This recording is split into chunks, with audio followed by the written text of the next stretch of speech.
Ang sarap ng balikan nung mga first time mo na nakakabiyahe ka pa ng Japan, nakakalabas ka ng Japan, nakakapaglakad ka, nakakita ka ng mga Japanese, nakakapag-grocery ka, nakakapunta ka sa mga second hand shop.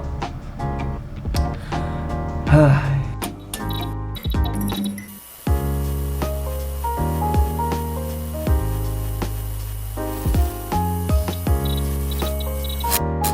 Naniga o Kateru. What is up, Mandaragat? Welcome back to another vlog. And for today's video, actually, kakarating lang namin dito sa Japan. So mukhang dito rin kami maabutan ng Pasko kasi ilang days na lang ba? 10 days na lang ata, Pasko na. Share ko lang.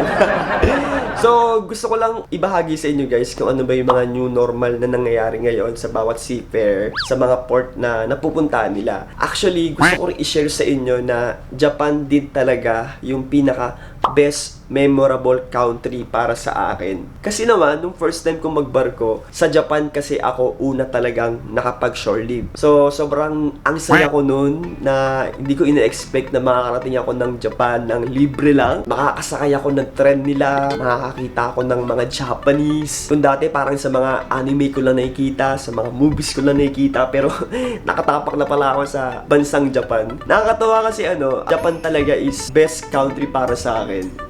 Best country. At sobrang nakakatuwa yung experience na yun. Kasi lahat ng doon nagsimula sa first time. Wow, sino ba namang hindi mag-enjoy sa first time, no? Lahat naman siguro tayo. At ngayon, dahil merong pandemya or dahil merong COVID-19, bilang isang seafarer, hindi pa talaga ina-allowed na magkaroon ng shore leave. So, ang ibig sabihin, stay on board tayo hanggang sa maging okay na ang lahat. Tendency nito guys, sa bawat port na mapupuntahan ko, hindi lang sa Japan or siguro maging sa mga ibang bansa, hindi tayo makakalabas. So parang stay on board lang talaga. So hindi ko lang alam sa ibang port or hindi ko lang din alam sa ibang company kung ina-allowed nila yung mga crew nila na magpa-shore leave. Pero dito kasi actually iniiwasan talaga yung mahawaan ka ng COVID-19 para naman maging safe din naman talaga yung mga ibang crew na hindi lumabas. Kaya para mas pipiliin na lang na mag-stay on board ka kaysa naman sa lumabas ka tapos mahawa ka ng sakit ng COVID-19. Dahil sa hindi naman talaga tayong pwedeng lumabas, isa lang ang pwede natin gawin ngayon.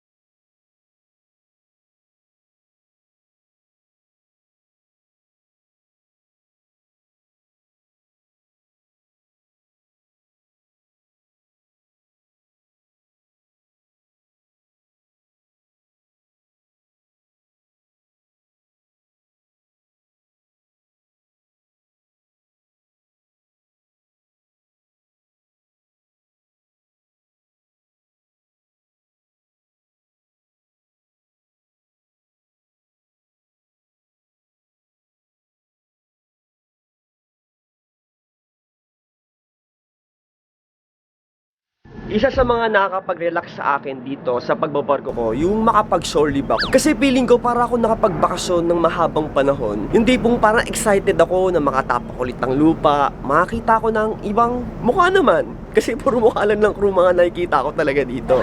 Tapos makakain ako ng mga pagkain nila, makapunta ako sa mga tourist spot ng isang bansa na napupuntahan ko. Yun kasi yung mga golden memories para sa akin. Kaya habang hindi pa tayo talaga allowed ng mag-shore leave, hanggang tingin-tingin na lang talaga muna tayo sa mga port na napupuntahan natin. At syempre, isa sa pinaka-importante talaga at huwag na huwag niyong kakalimutan kapag kayo ay nakakapunta ng iba't ibang bansa, yung makakuha kayo ng remembrance nyo, yung makapagpa-picture kayo sa lugar na to.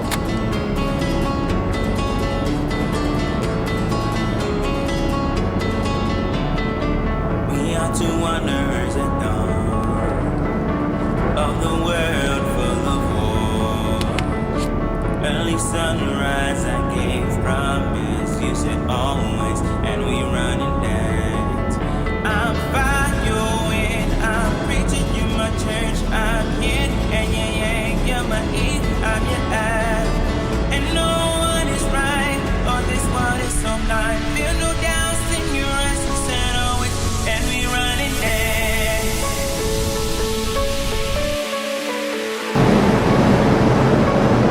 Hi guys! Nababa natin ngayon yung nationality flag kung saan tayo nakakaka. Nababa ito every sunset. Tapos inuhoist ito every sunrise.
Tol, may tanong ako. Ano yung pinaka-memorable mong experience dito sa Japan?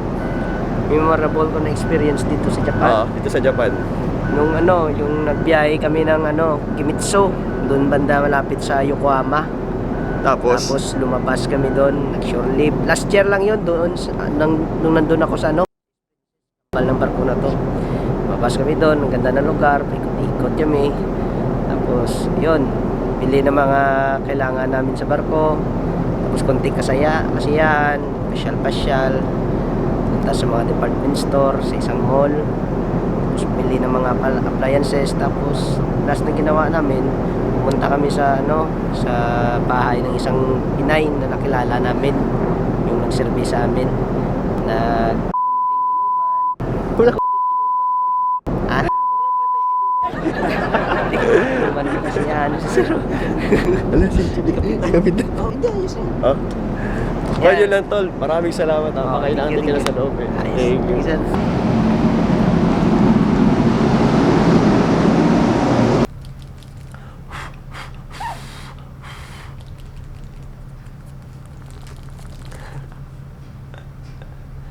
Hindi ko alam kung paano ko tatapusin yung kwento ng vlog na to. Pero kung ako yung papapiliin kung shore leave o stay on board,